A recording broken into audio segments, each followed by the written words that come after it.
Bizarre stories from the subscribers.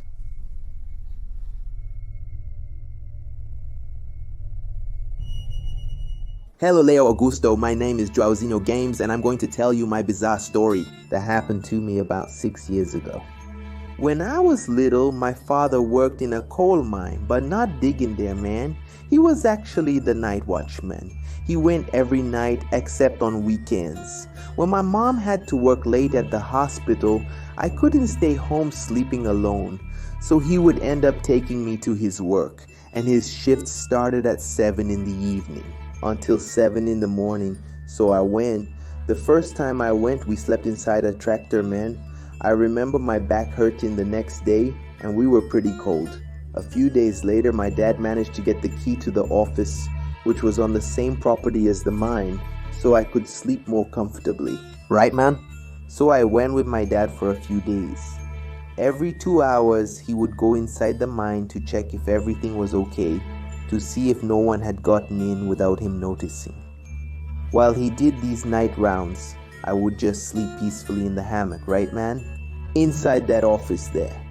But one of those times when he left, I suddenly woke up, so I stayed awake for a while because I felt an unusual cold and a strange feeling, you know? The window glass looked like it was freezing and I could see my breath. I thought that was weird because it had never happened to me before. I tried, right, to go back to sleep until I heard something scary, someone walking behind me. But it wasn't my dad, because I would have heard the front door opening. They were heavy footsteps. I closed my eyes and wrapped myself up in the hammock. My father was alone in that place. There were no other employees there at that time. I started to pray and ask God to help me. After a while, I heard the front door opening. It was my father who had come back. I told him everything, and he said he had heard that before too, but inside the mine. He explained to me that this job was dangerous and that many people had already perished there, buried by cave-ins. He said it could be the soul of some mine worker wandering around the place aimlessly. The last time he had seen it was last year inside the mine. At first he thought he was going to be attacked, but then he realized the soul was harmless and ignored him. It just kept walking back and forth as if it was looking for something. I never had the courage to go back there, and after 2 years, my father left that job because he found something better.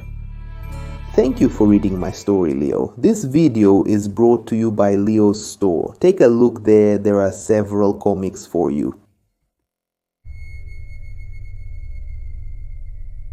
Hello, Leo Augusto. My name is Geronimo, and I will tell you the scariest story that ever happened to me. I was excited about the idea of playing Yu-Gi-Oh! With my friends in a different setting, you know?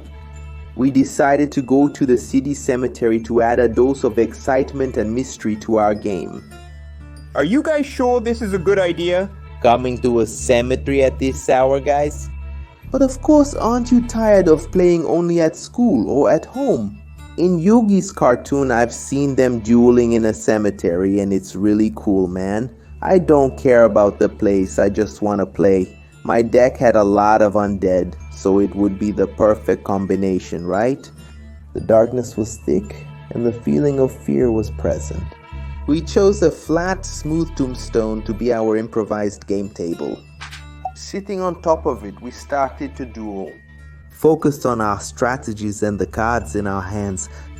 The temperature was about 20 degrees or so, and the only soundtrack we had was the whisper of the wind through the trees. As the matches went on, the silence was broken by a subtle noise coming from beneath us. It sounded like a muffled scratching, as if something was down there stirring. We looked at each other and I even thought it might be a joke, you know, from one of them. Hey guys, did you hear that noise? I swear it wasn't me. It sounded like it came from down here. I wouldn't doubt if they were playing a prank on me. However, judging by their faces, it wasn't a joke.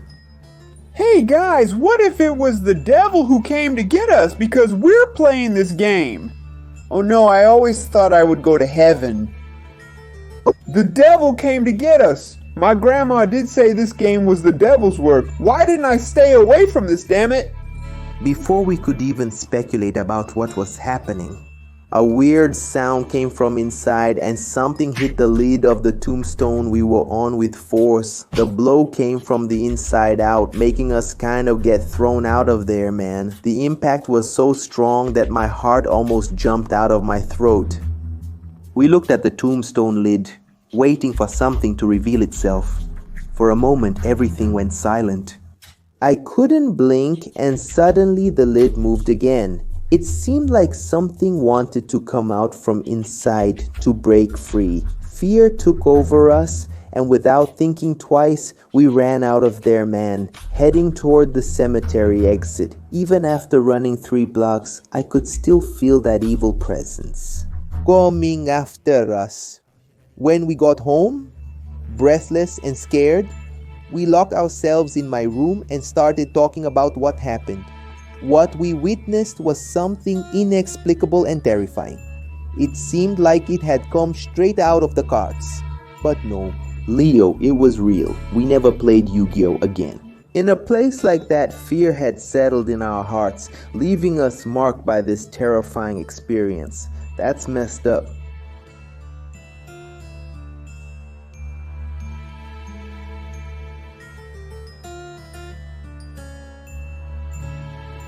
Huh?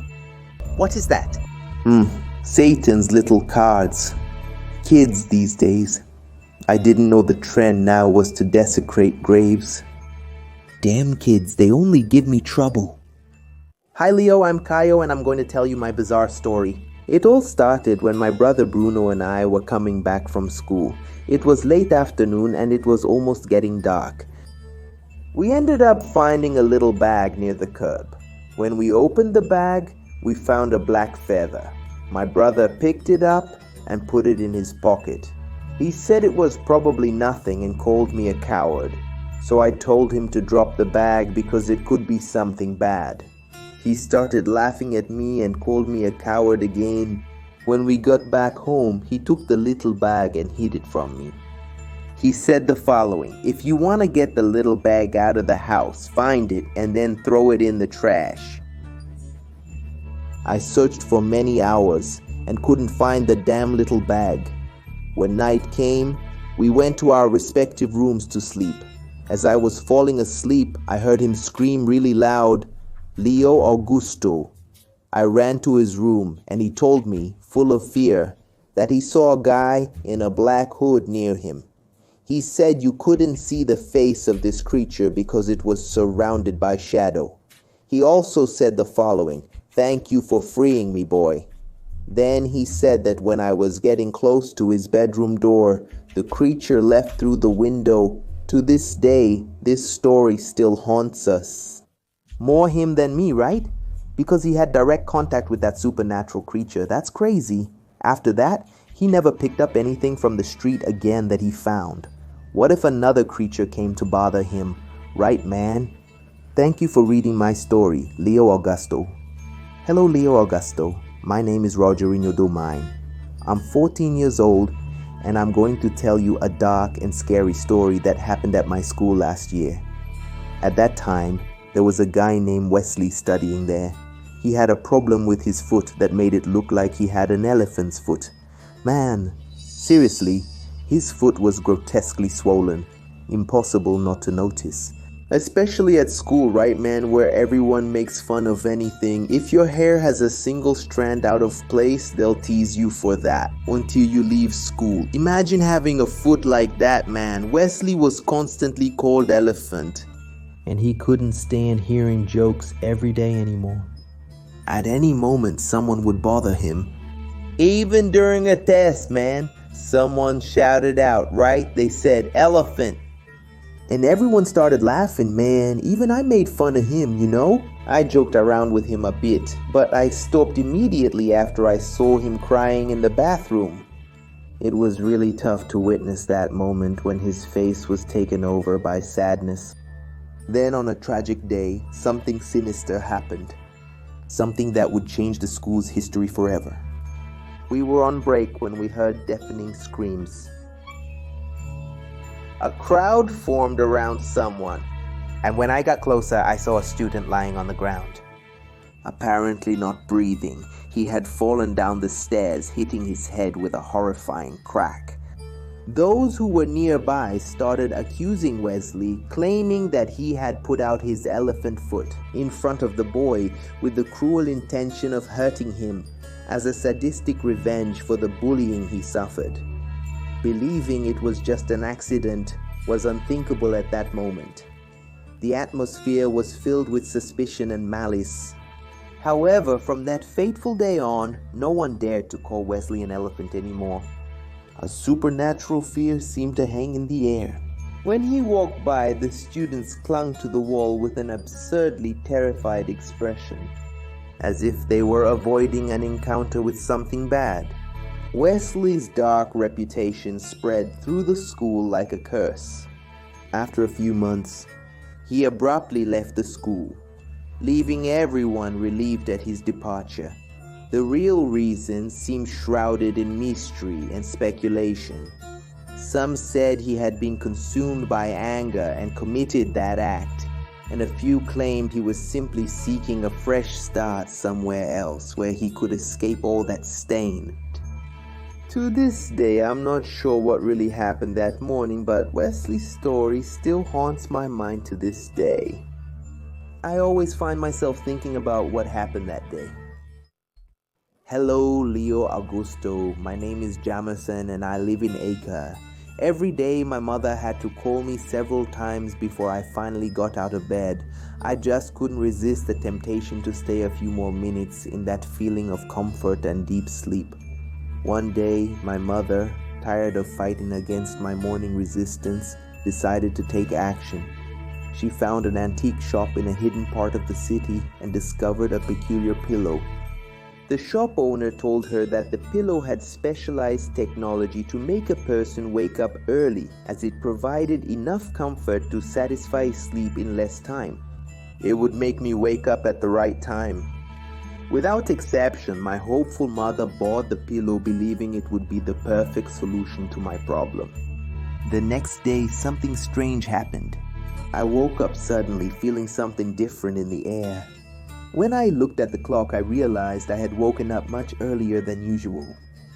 Strangely, I felt rested and full of energy, without any trace of the sleepiness that usually followed me in the mornings. Excited by this sudden change, I got out of bed and got ready to go to school. My mother was surprised and relieved to see me ready so early. She concluded that the pillow really worked and had solved my problem. The days went by and I kept waking up on time, about 2 hours earlier than expected. However, I started to notice some strange things.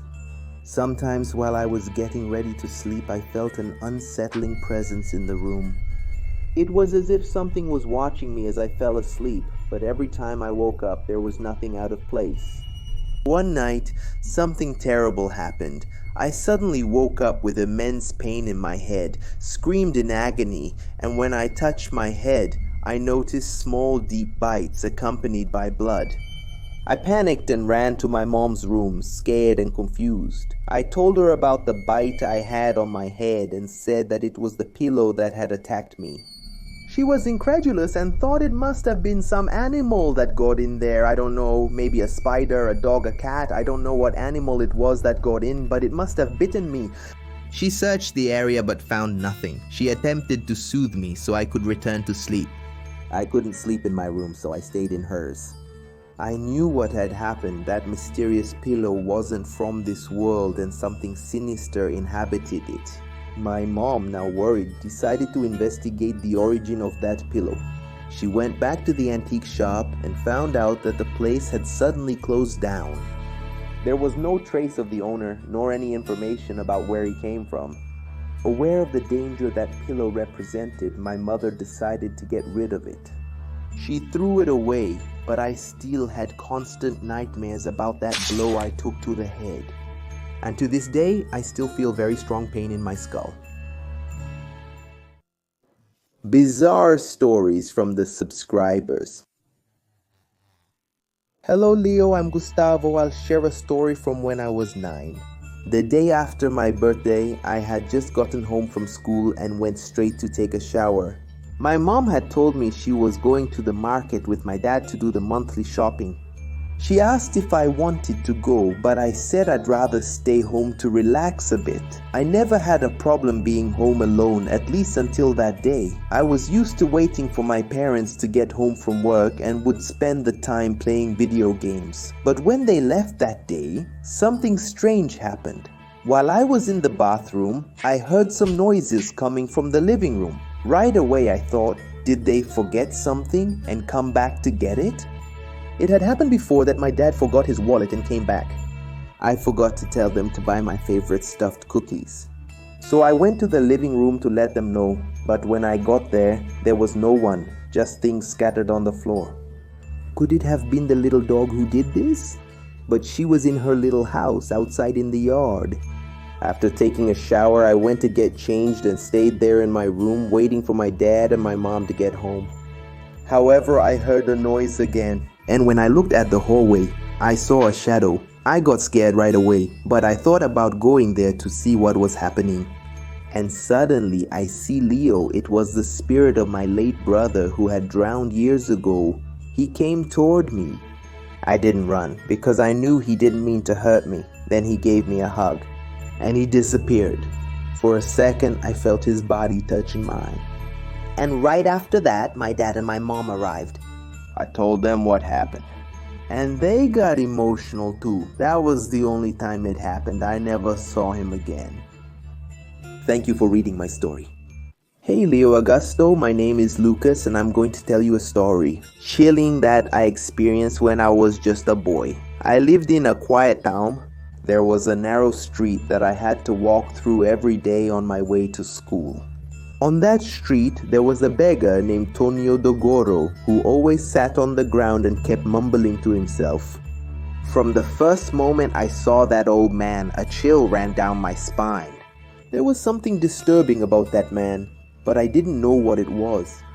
His vacant stare and frightening expression gave the impression that he was in another world. Sometimes I could swear that Tonho Dogoro was talking to something I couldn't see. The townspeople avoided him, believing he suffered from mental problems. But I was a curious boy and couldn't let go of this subject. I started paying more attention to the words whispered by Tonho, even though it made me uncomfortable. One day after class, I decided to follow him discreetly. I wanted to find out the truth behind the whispers and mutterings of the beggar. Keeping a safe distance, I watched as Tonho was walking toward an old abandoned mansion on the outskirts of the city. That place had already been abandoned for decades. The mansion was shrouded in shadows with its broken windows and a sinister aura. I felt a shiver run down my body, but my curiosity was stronger. I hid behind a tree and kept watching Tonho. He went into the mansion. I decided to follow his steps and went in too quietly. The inside was covered in dust and cobwebs. The sound of my footsteps echoed throughout the place. I was afraid of being noticed, but I kept going. As I ventured deeper into the mansion, I heard whispering voices echoing through the decaying walls. I followed the murmurs until I reached a dusty room. It was there that I witnessed something that left me petrified with fear. In the center of the room, Tonho Dogoro was there facing a strange object. It seemed to be a statue with shining eyes and a bizarre appearance. The words that Tonho Dogoro was saying now were directed at the statue, and it seemed to respond with a threatening guttural voice.